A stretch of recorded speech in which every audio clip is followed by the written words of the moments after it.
Russia আবারও পশ্চিমা বিশ্বের বিরুদ্ধে কড়া হুঁশিয়ারি দিয়েছে। ক্রেমলিনের সর্বশেষ ঘোষণায় বলা হয়েছে, ইউক্রেন যুদ্ধে সরাসরি হস্তক্ষেপ করলে ২৬টি দেশ রাশিয়ার দৃষ্টিতে শত্রুপক্ষ হিসেবে বিবেচিত হবে। অর্থাৎ ইউক্রেনের মাটিতে মোতায়েন হওয়া যে কোনো পশ্চিমা সেনা মস্কোর বৈধ হামলার টার্গেটে পরিণত হবে। এই ঘোষণা এসেছে এমন এক সময় যখন ইউক্রেনকে দীর্ঘমেয়াদী নিরাপত্তা নিশ্চয়তার প্রতিশ্রুতি নিয়ে আলোচনা করছে যুক্তরাষ্ট্র, যুক্তরাজ্য সহ ন্যাটোর সদস্যরা। বিশ্লেষকরা বলছেন, রাশিয়ার এই বার্তা মূলত ন্যাটোর জন্য সরাসরি সতর্কতা। প্রেসিডেন্ট ভ্লাদিমির পুতিনের ভাষায়, যে কোনো বিদেশি সেনা যদি ইউক্রেনে প্রবেশ করে তারা বৈধ সামরিক লক্ষ্যবস্তু হবে।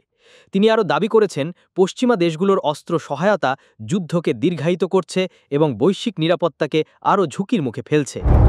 এদিকে ইউক্রেন বলছে, পশ্চিমা সহযোগিতা ছাড়া তারা রাশিয়ার আগ্রাসনের মুখে টিকে থাকতে পারবে না। দেশটির কর্মকর্তারা মনে করছেন, রাশিয়ার এই হুমকি পশ্চিমাদের ভীত করার কৌশল। আন্তর্জাতিক বিশেষজ্ঞদের মতে, যদি রাশিয়া সত্যিই এই অবস্থান ধরে রাখে তাহলে ইউক্রেনের সীমান্ত যুদ্ধ আরও বড় আঞ্চলিক সংঘাতে রূপ নিতে পারে।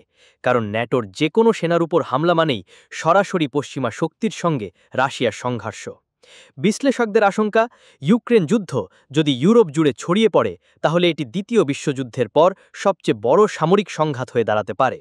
তবে পশ্চিমা দেশগুলো এখনও চেষ্টা করছে সংঘাত নিয়ন্ত্রণে রাখার, আর রাশিয়া বারবার প্রমাণ করছে তারা কোনোভাবেই পিছু হটতে রাজি নয়।